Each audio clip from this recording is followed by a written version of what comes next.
back with the follow-up video that I promised, that the follow-up to if your parents kicked you out, what you need to know and what you need to do. So in this video, I will go over what I would do if I got kicked out and I didn't have my ID, I didn't have my social security card, no Medicaid card, and no birth certificate. No mail with your name on it, or if you just don't have anything. This is what I would do, and this is where I would start. So I do encourage you to go watch that video, so because there's some great tips in there. So go watch that video and then come back to this video. Use this information. I hope and pray that it blesses someone. So, that's my goal, is to help.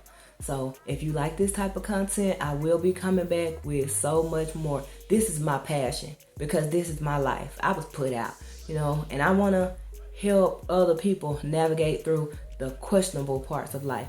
So thank you for watching. I appreciate you being here. I'm going to jump into my computer and we're going to get started on this information. All right, y'all. First of all, let me apologize if the quality is not good. I tried to do a screen recording, but the file size was just too big. I just couldn't get it to work. So, as you can see, I have notes up here on my screen. And this is just notes of what you'll need to get these things. Again, remember, you don't have anything. So, if it was me starting out and I didn't have any of it, I would start with the birth certificate first, just because it's easier to get the documents that you need for this. So I'm on the Vital Records website. This is my state. And what you'll need is a card to pay for it. You'll need your valid ID or 2 alternate forms of ID. And then proof of relationship, and if you're going to change your name and all that. But you're not changing that. So we're going to go to the document selector. We get in a birth certificate for yourself. Do you have ID with your address? No. So these are the alternate forms that you could use, and you may have to zoom in, but you could use a school ID accompanied with a report card that has your address on it. My kid's report card does have our address on there, so that will work. If it don't have your address, you could request a copy of your school transcript. And so that's only one form though, the school ID and your report card or transcript. And then that's one form. And then I would go for the voter registration card because it's not too hard to get that. You don't have really any of these other things. So go for that. So start with the voter registration. For that, you'll need to fill out a paper application. You can pick it up at your local county clerk office, your revenue, DMV, public library. You can request it online to be sent to you through mail, or you can save it right here on the computer and print it off right then and there. So the ID requirements for the voter registration, you must provide your ID number or the last 4 of your social. If you don't have those, it says, or you can check the box in number 9 on that application to indicate that you do not possess either a driver's license or a social security number. And then once you fill out that application, you'll check box number 9. It tells you once the county clerk has processed it, never assume, it could take up to several weeks, but never assume that you're registered. Until you receive that card in the mail. Feel free to call the clerk office and inquire about the status. You can also check online at that website right there. Okay, those are the requirements. So I have that form, the Arkansas voter registration form, and right here on box number 9, it asks for the ID number. You don't have that. It asks for the last 4 of your social. You don't have that, so you would check this. I have neither. And then fill that out, send that in.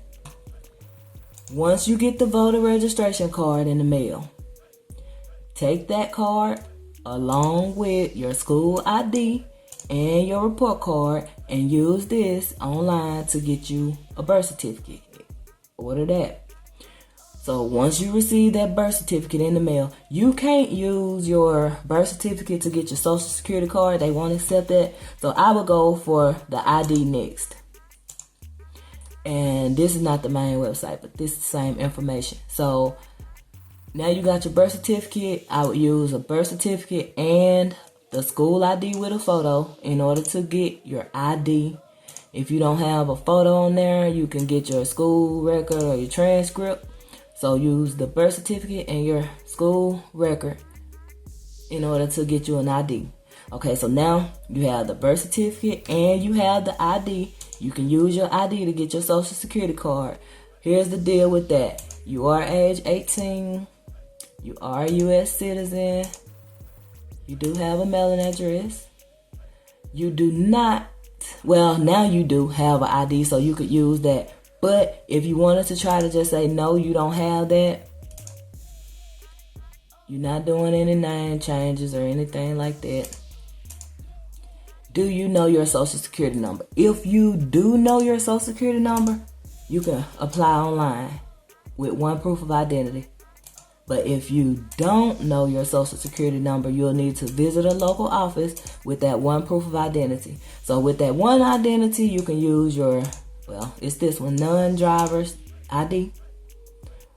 If you just happen to have your Medicaid card, but you don't have nothing else, then you could use that Medicaid card first to get your social security card and then go in a different order. It just all really depends on what information you already have. Okay, here is the requirements for the ID. This is in my state. But it tells you here you can bring in one of the following: your birth certificate and social security card. But that's why I say go the other route, because you already got your birth certificate and your school ID. So I would just use those to get the non-driver's ID. So start with your birth certificate.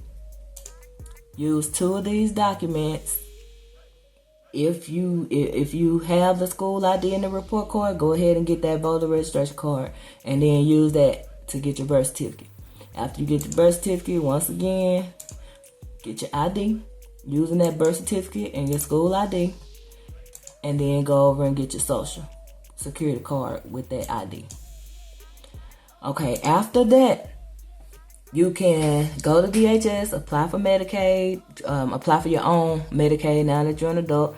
If you need to, you will need to use somebody else's address, whoever you're living with, because they'll need to know where you live. So just go ahead and update all your information then. But starting out with this birth certificate and stuff, that information will need to match. So they are going to send your information to the address that's on your school report card and stuff. I do believe, because it is saying that it needs to show one current address. So I believe you would need to put whatever your parents' address is or whatever address you had on this report card in order to receive this stuff. But then after that, you can go ahead and change all that up. See, with your ID, where am I at? With your ID, you can use that birth certificate and a school ID. So you can go ahead and give them the correct address already. But for that birth certificate, I would go about that and have it sent there just so it matches with your current address. I really hope this information can help you to be able to get started. At least you'll know what you're looking at. You'll have an idea of where to get started. Once again, I do appreciate you watching this video. If you do have any questions, feel free to drop in the comments below. I'm always checking my comments. I'm always responding. So if you have any questions, let me know. I'm happy to help. That's what I'm here for. And I appreciate you watching. Don't forget to like this video, hit the subscribe button so that you'll be notified, and that bell so you'll be notified whenever I upload new videos. Again, thank you for watching and have a blessed day.